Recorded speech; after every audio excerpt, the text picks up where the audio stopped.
ഹരേ കൃഷ്ണ. യാദുസ്ത്യജാദുർമതിഭിര്യാനജീര്യതി ജീര്യത യോസൗ പ്രാണാന്തികോ രോഗസ്താം തൃഷ്ണാം ത്യജത സുഖം.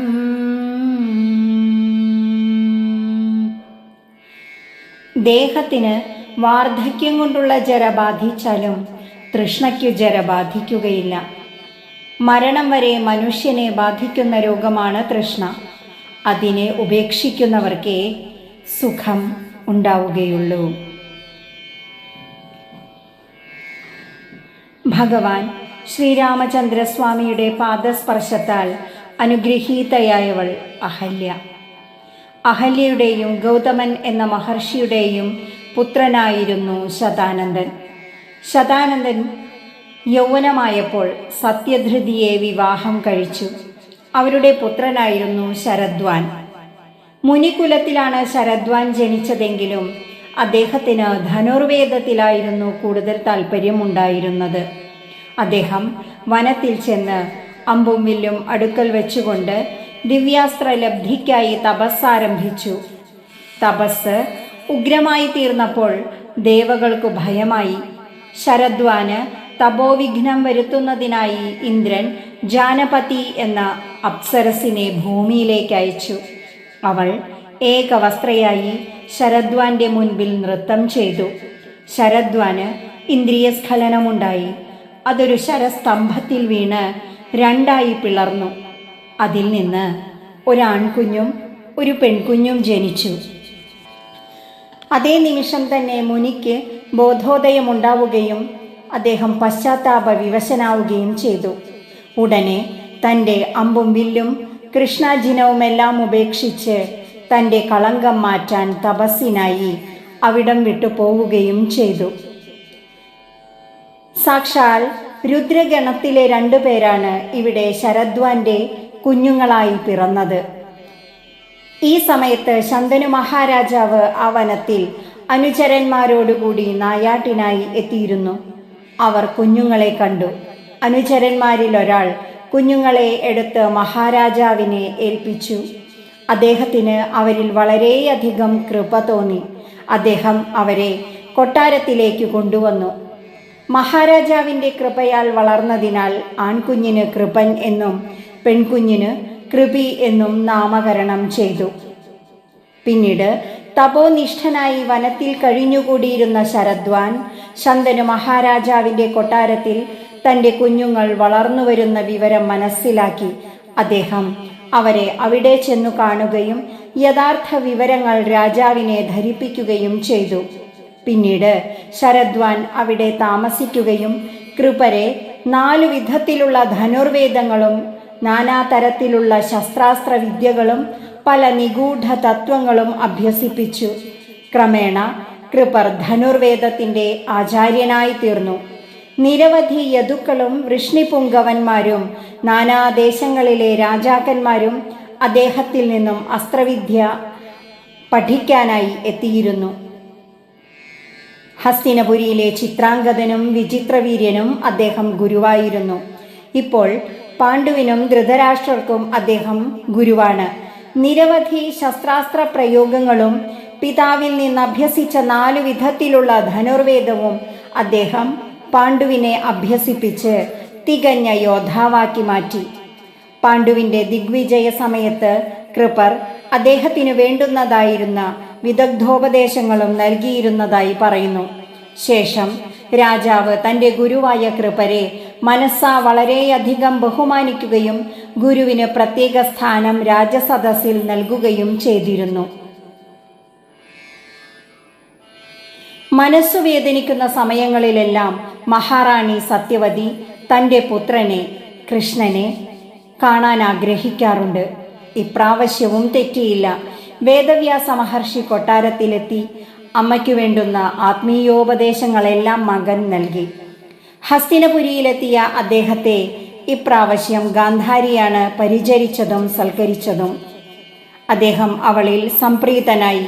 പുത്രി വാത്സല്യത്തോടെ അദ്ദേഹം അവൾക്ക് അനുയോജ്യമായ വരം നൽകുവാൻ നിശ്ചയിച്ചു. ഗാന്ധാരി പറഞ്ഞു, മഹാത്മൻ ചെറിയ കുട്ടിയായിരിക്കുമ്പോൾ തന്നെ മഹാദേവൻ എനിക്ക് 100 മക്കളുണ്ടാകും എന്ന് വരം നൽകിയിരുന്നു. എന്നാൽ വിവാഹം കഴിഞ്ഞ് ഇത്ര വർഷങ്ങളായിട്ടും എനിക്കതിനുള്ള ഭാഗ്യം തെളിഞ്ഞില്ല.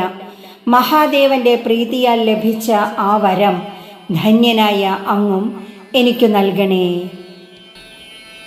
തൊഴുകൈകളോടെ പുത്രാർത്ഥിനിയായ അവൾക്ക് വേദവ്യാസ മഹർഷി സന്തോഷത്തോടെ അവൾ ആഗ്രഹിച്ച വരം നൽകി. സാക്ഷാൽ മഹാദേവന്റെ പ്രീതിക്ക് പാത്രമായവൾ തന്നെ നീ. ഇപ്പോൾ എനിക്കും അതേ വാത്സല്യം നിന്നിൽ തോന്നുന്നു. തീർച്ചയായും ഭഗവാൻ നൽകിയ അനുഗ്രഹം ഉടൻ തന്നെ നിനക്കു ലഭിക്കും. മാത്രവുമല്ല, 100 പുത്രന്മാർക്ക് പുറമെ ഒരു പുത്രി കൂടി നിനക്കുണ്ടാകും. വ്യാസർ ആ വരം നൽകി അനുഗ്രഹിച്ചു പോവുകയും ചെയ്തു. താമസിയാതെ ഗാന്ധാരി ധൃതരാഷ്ട്രരിൽ നിന്നു ഗർഭം ധരിച്ചു. ഈ അവസരത്തിലാണ് മഹാരാജാവായ പാണ്ഡു നായാട്ടിനായി കാട്ടിലേക്ക് പോയത്. അവിടെ വേട്ടയാടിക്കൊണ്ട് നടക്കുമ്പോൾ ഒരു മാൻ മൈഥുന കർമ്മത്തിൽ ഏർപ്പെട്ടു നിൽക്കുന്നത് കണ്ടു. പാണ്ഡു തമാശയായി അവയുടെ നേരെ കൂർത്തു മൂർത്ത ശരങ്ങളയച്ചു. മാൻപേട ഉടനെ ചത്തുവീണു. മഹാതപസ്വിയും യോഗ്യനുമായ ഒരു മുനിയായിരുന്നു മൃഗരൂപത്തിൽ പുത്രോത്പാദന കർമ്മത്തിൽ ഏർപ്പെട്ടിരുന്നത്. മരിക്കുന്നതിനു മുമ്പ് ആ മുനി പാണ്ഡുവിനെ ശപിച്ചു. ഇണചേരുന്ന സമയത്തു നീ ഞങ്ങളെ വധിച്ചതിനാൽ കാമാസക്തനായി ഇണചേരുന്ന സമയത്തു നിന്റെ ജീവനും അവസാനിക്കാൻ ഇടവരട്ടെ.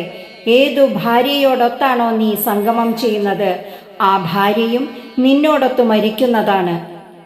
കിന്തമൻ എന്ന തപസിദ്ധിയുള്ള മുനിയാണ് ഞാൻ. എൻ്റെ വാക്കുകൾ ഒരിക്കലും നിഷ്ഫലമാവുകയില്ല.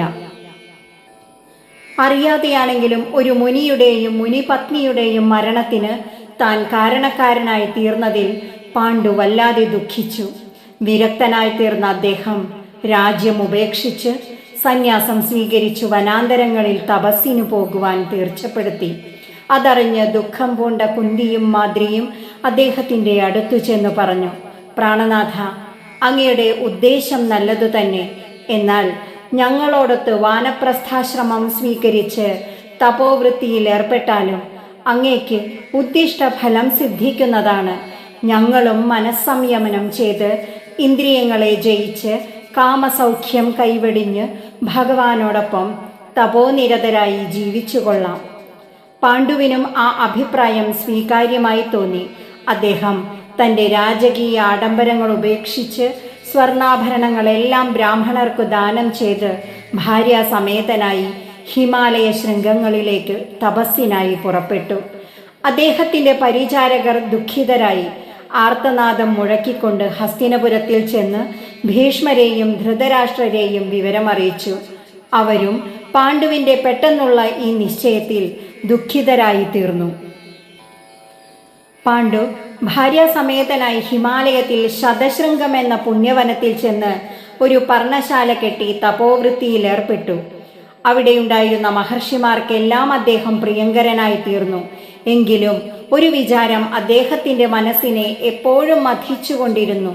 യജ്ഞം കൊണ്ട് ദേവന്മാരോടുള്ള കടവും സ്വാധ്യായം കൊണ്ട് ഋഷിമാരോടുള്ള കടവും ദയാദാക്ഷിണ്യം കൊണ്ട് അതിഥി പൂജനം കൊണ്ടും മനുഷ്യരോടുള്ള കടവും ഞാൻ വീട്ടിയിട്ടുണ്ട്.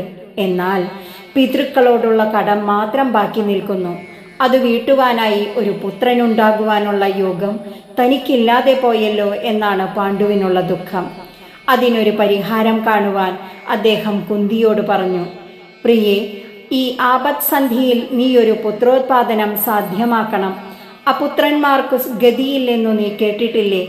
എനിക്ക് മുനിശാപം നിമിത്തം പുത്രോത്പാദനം സാധ്യമല്ല താനും.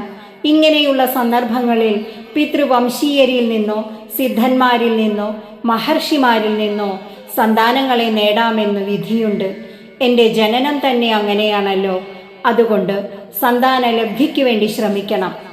അതുകേട്ട് കുന്തിദേവി സ്വകാന്തന്റെ സന്താപം ശമിപ്പിക്കുവാനായി ഇങ്ങനെ പറഞ്ഞു, നാഥ, അങ്ങയുടെ ധർമ്മപത്നിയായി എന്നോട് ഇങ്ങനെ പറയരുത്. അങ്ങയെയല്ലാതെ മറ്റാരെയും ഞാൻ മനസ്സുകൊണ്ട് കൂടി സ്മരിക്കുകയില്ല. അങ്ങു തന്നെ എന്നിൽ സന്താനങ്ങളെ ജനിപ്പിക്കണം. പണ്ട് പൂരുവംശത്തിൽ വ്യുഷിതാശ്വൻ എന്നു പേരായ ഒരു രാജാവുണ്ടായിരുന്നു. അദ്ദേഹം കാക്ഷീവതി എന്ന ഒരു രാജകുമാരിയെ വിവാഹം ചെയ്ത് സന്താനങ്ങൾ ഉണ്ടാകുന്നതിനു മുമ്പ് അസുഖബാധിതനായി മരിച്ചു. കാക്ഷീവതി ഭർത്താവിൻ്റെ മൃതദേഹം കെട്ടിപ്പിടിച്ച് അതീവ ദുഃഖിതയായി കരയുവാൻ തുടങ്ങി.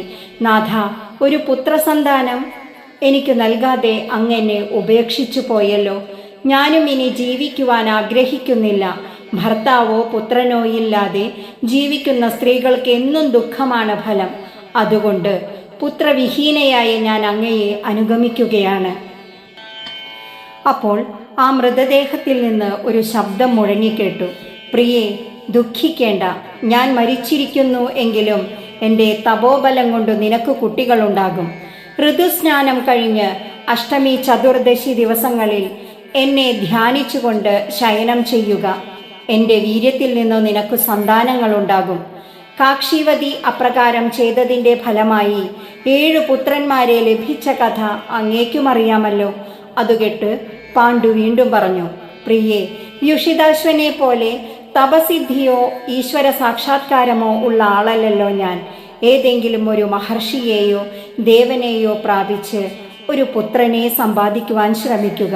അതിൽ അധർമ്മം ഒന്നുമില്ല. ഭർത്താവിൻ്റെ ഹിതം ഭാര്യ അനുസരിക്കണമെന്നാണല്ലോ ശാസ്ത്രവിധി. പുത്രദർശനത്തിൽ എനിക്ക് വലുതായ ആഗ്രഹമുണ്ട്. ഞാൻ കൈകൂപ്പി പ്രാർത്ഥിക്കുന്നു. പുത്രവാന്മാർക്ക് ഉണ്ടാകാവുന്ന ഗതി എനിക്കും ലഭിക്കുമാറാകട്ടെ. ഇത്രയും നിർബന്ധപൂർവമായ പാണ്ഡുവിൻ്റെ വാക്കുകൾ കേട്ടപ്പോൾ ഭർതൃഹിതം ചെയ്യുന്നതിൽ തത്പരയായ കുന്തി അല്പനേരം ആലോചിച്ചുകൊണ്ട് തനിക്ക് പണ്ട് ദുർവാസ മഹർഷിയിൽ നിന്നും ലഭിച്ച വരത്തെക്കുറിച്ച് പാണ്ഡുവിനോട് പറഞ്ഞു. കുന്തിദേവിയുടെ വാക്കുകൾ കേട്ട് പാണ്ഡു അത്യധികം സന്തുഷ്ടനായി. അദ്ദേഹം ഉപദേശിച്ചു, പ്രിയേ, നമുക്ക് ധർമ്മിഷ്ഠനായ ഒരു പുത്രനാണ് ഉണ്ടാകേണ്ടത്. അതുകൊണ്ട് ധർമ്മദേവനെ ഇന്നു തന്നെ നീ ആവാഹിച്ച് പുത്രനെ നേടുക. പ്രിയതമന്റെ ഉപദേശമനുസരിച്ച് കുന്തിദേവി സ്നാനാദികൾ കൊണ്ട് ദേഹശുദ്ധി വരുത്തി ശുഭ്രവസ്ത്രധാരിണിയായി ഭക്തിപൂർവം മന്ത്രം ജപിച്ച് ധർമ്മദേവനെ ആഹ്വാനം ചെയ്തു. അദ്ദേഹം ഉടനെ പ്രത്യക്ഷനായി കുന്തിയെ അനുഗ്രഹിച്ചു. അതിൻ്റെ ഫലമായി സത്യധർമാദികൾ കൊണ്ട് വിശ്വവിശ്രുതനായ യുധിഷ്ഠിരൻ ജാതനായി. എന്നാൽ ഹസ്തിനപുരിയിൽ 2 വർഷം കഴിഞ്ഞിട്ടും പുത്രൻ ജനിക്കാതിരുന്നപ്പോൾ ഗാന്ധാരി അക്ഷമയായി. ആ സമയത്താണ് കുന്തിക്ക് ഒരു പുത്രൻ ഉണ്ടായിരിക്കുന്നു എന്ന വിവരമറിഞ്ഞത്. ഉടനെ ഗാന്ധാരി ധൃതരാഷ്ട്രർ അറിയാതെ 2 വർഷമായി ധരിച്ചിരുന്ന ഗർഭം പുറത്തു വരത്തക്ക വിധം തൻ്റെ വയറിനെ വല്ലാതെ മർദ്ദിച്ചു. അപ്പോൾ ഒരു മാംസപിണ്ഡമാണ് അവൾ പ്രസവിച്ചത്. ഉടനെ വ്യാസദേവൻ അവിടെ എത്തി ഗാന്ധാരിയെ സമാധാനിപ്പിച്ച് 101 കുടങ്ങൾ നെയ്യ് നിറച്ച് തയ്യാറാക്കി വയ്ക്കുവാൻ ആദേശിച്ചു. അനന്തരം ആ മാംസപിണ്ഡം തണുത്ത വെള്ളമൊഴിച്ചു കഴുകി ജലസ്പർശം കൊണ്ട് അത് പെരുവിരലിൻ്റെ വലിപ്പത്തിലുള്ള 101 കഷ്ണങ്ങളായി മുറിഞ്ഞു ഓരോ മാംസഖണ്ഡവും ഓരോ കുടത്തിലിട്ടു ഭദ്രമായി വായ്ക്കെട്ടി ഗൂഢമായ സ്ഥലത്ത് സൂക്ഷിച്ചു വയ്ക്കുവാൻ ഉപദേശിച്ച് വ്യാസർ മടങ്ങിപ്പോയി. പോകുമ്പോൾ ഇനി എത്ര കാലം കഴിഞ്ഞ് കുടങ്ങൾ തുറക്കാവൂ എന്നും മേലാൽ അവിവേകമൊന്നും കാട്ടരുത് എന്നും ഗാന്ധാരിയോട് പ്രത്യേകം പറയുകയും ചെയ്തു.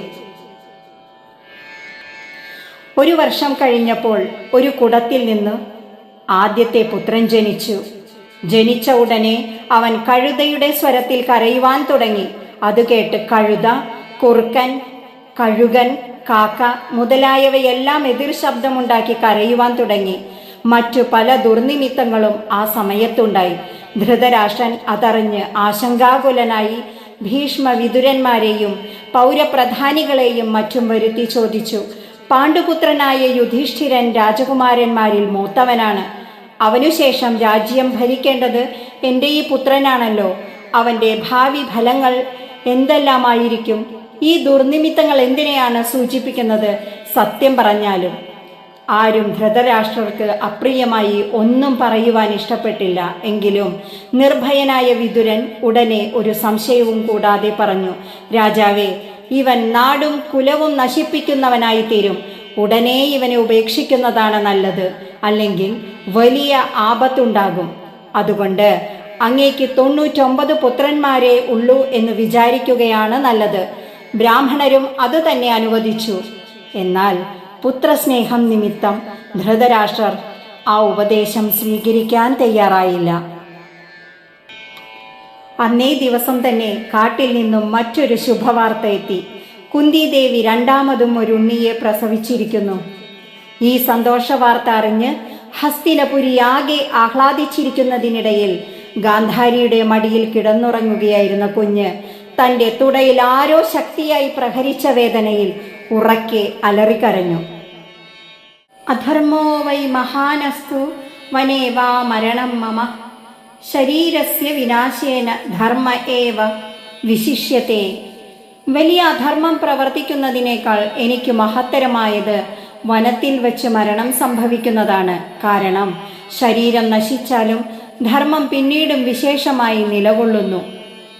കലിയുടെ അംശാവതാരത്തിന് ധർമ്മത്തിൽ വിശ്വാസമുണ്ട്. എന്നാൽ കർമ്മഫലത്തിൽ ഇച്ഛിക്കുന്നവനാകയാൽ ആ കർമ്മം കൊണ്ട് ഫലമില്ലാതാകുന്നു. അധർമ്മത്തിനു ശക്തിയുണ്ടെന്ന് വരാം, എന്നാൽ അതിനു നിലനിൽപ്പില്ലെന്ന് ശാസ്ത്രം പറയുന്നുവല്ലോ. ധർമാധർമ്മങ്ങളെ തിരിച്ചു വ്യാഖ്യാനിക്കാനും അവയിൽ അധിഷ്ഠിതമായ പ്രകൃതിയുടെ വിചാരണകളെ പഠിപ്പിക്കാനും എത്തുകയാണ് ഹസ്തിനപുരിയിലെ പുതിയ തലമുറ. ഓം നമോ ഭഗവതേ വാസുദേവായ.